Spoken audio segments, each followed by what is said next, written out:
Right, Home Affairs Minister Dr Aaron Motsoaledi has been holding consultative meetings with his counterparts from neighbouring countries.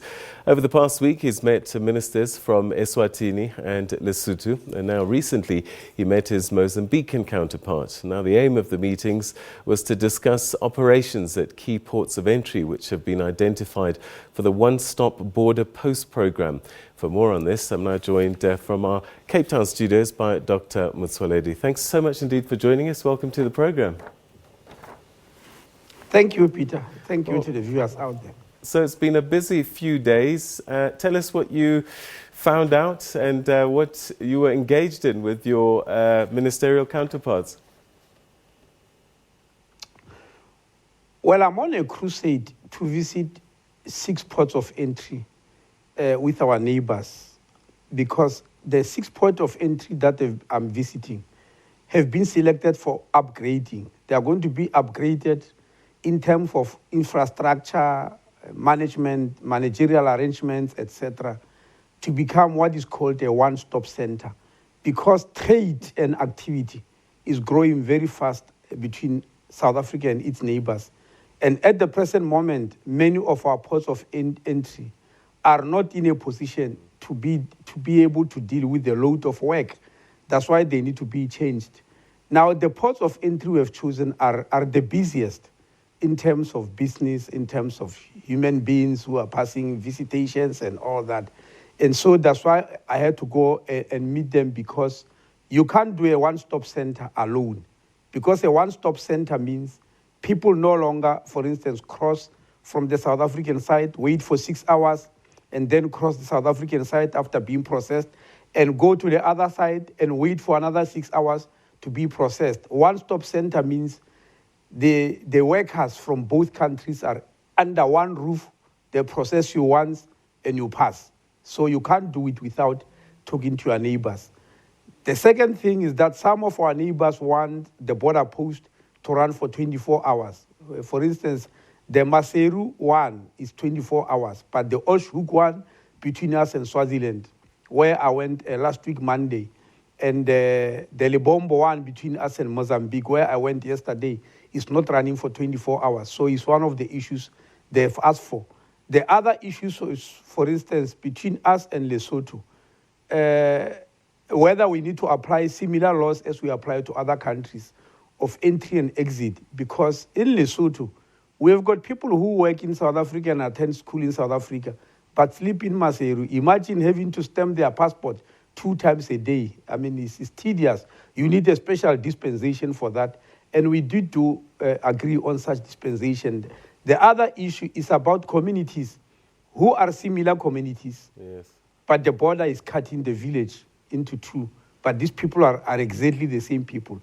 But it so happened that the border is in a straight line. It cuts them into 2. And their activities with each other have to be ruled by passports. You can imagine it doesn't work. How do you manage such communities, we give them a particular dispensation to cross without passport, but within a confined space and with particular laws.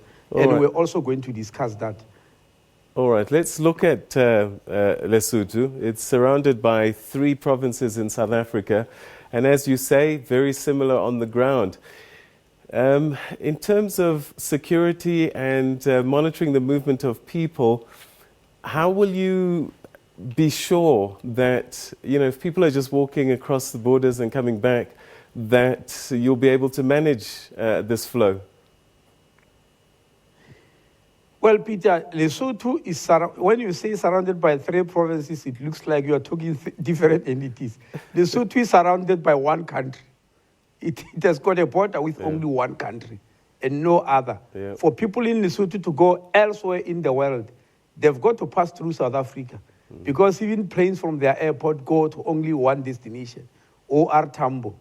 Even if they are moving on the ground driving, they've got to pass through South Africa. So it's not that we can have similar laws that we have with other countries. I said it's a unique situation, because it's like somebody is living within your tummy.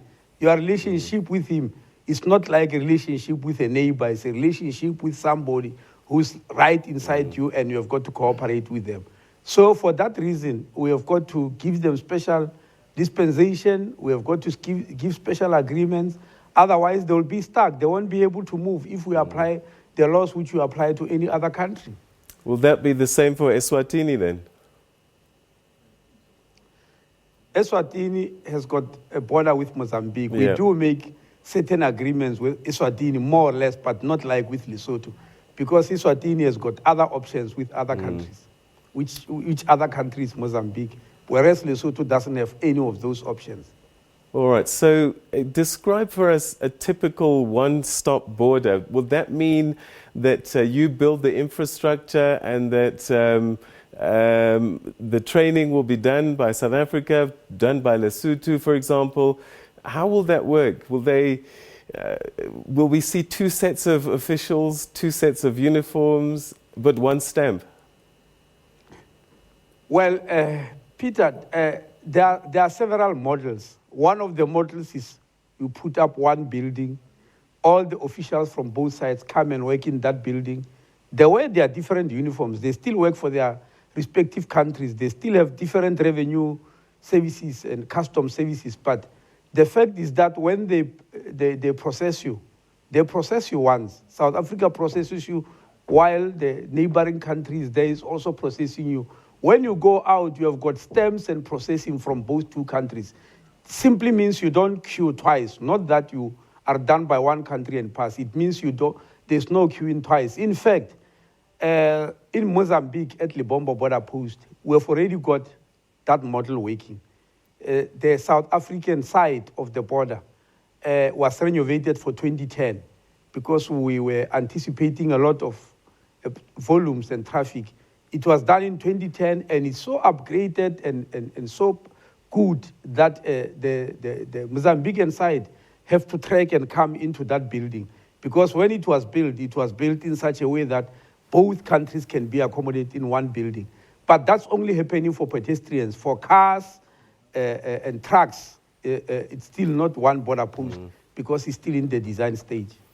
What's the situation with Beitbridge? Because at some point, Zimbabweans were also given a special dispensation. Where are we with that, and what's the position you have with that border post? Beitbridge is one of those which are going to be renovated into one-stop border post. It's going to be the biggest of them all. Anyway, you know it's the biggest already.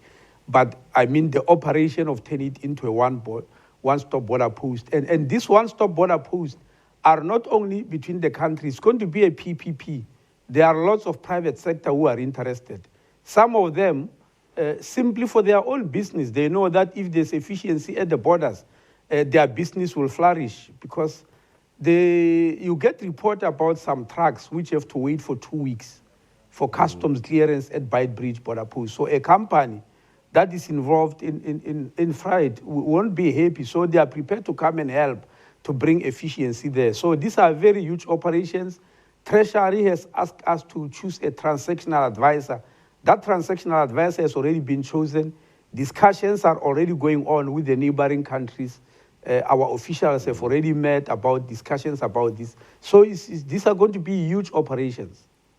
So does that mean one sets of customs? I mean, do I arrive at Beitbridge, I deal with the South African side and go straight through, and then on the reverse, deal with the Zimbabwean side and come straight through to South Africa? Is that how it will work? I said there are several models, but the commonest, easiest one, I can't remember the other two because they are too complex. The officials are discussing them. The commonest and simplest method, a model, is that you put one building, the two sets of revenue collectors or customs sit in that building. When you open your passport, here is a South African official, they process you, put your stamp, but there's a Zimbabwean official who is also sitting there. He also processes you and put the stamp. All it means is when you have finished, you don't have to go and queue anywhere else. The two countries have already dealt with you in their own different ways. And I suppose an unintended consequence, which is favorable, is that it will probably help deal with corruption matters. Well, we are dealing with corruption already, Peter, as it is. We are definitely dealing with your counterparts. And perhaps there's a possibility. there's a possibility that corruption might decrease, because imagine two different countries coming together. If they have to be corrupt, they must agree with each other. So actually, I suspect that they'll guard each other against corruption, because each country will be embarrassed to be seen as corrupt by the other. That is just my thinking, actually. So when corruption is something that we've got. When are we likely to see this one border post taking off in all of the designated areas? One-stop border post. Well, if you look at my budget speech, I read about that, and I've already said the transactional advisor has already been appointed with advice from Treasury, and that transactional advisor is already sitting, doing designs and all that. Anytime soon, we can be started. All right. Minister, thank you so much indeed for your time, and hopefully we'll talk to you again when it's up and running, and we can visit one of those border posts and see how it works. Oh, yes, that will be great, Peter. Fantastic. Obviously, when we open one of them officially, we'll invite you. Thank you very much indeed, Minister. That was the Minister of Home Affairs, Dr. Aaron Motsoaledi.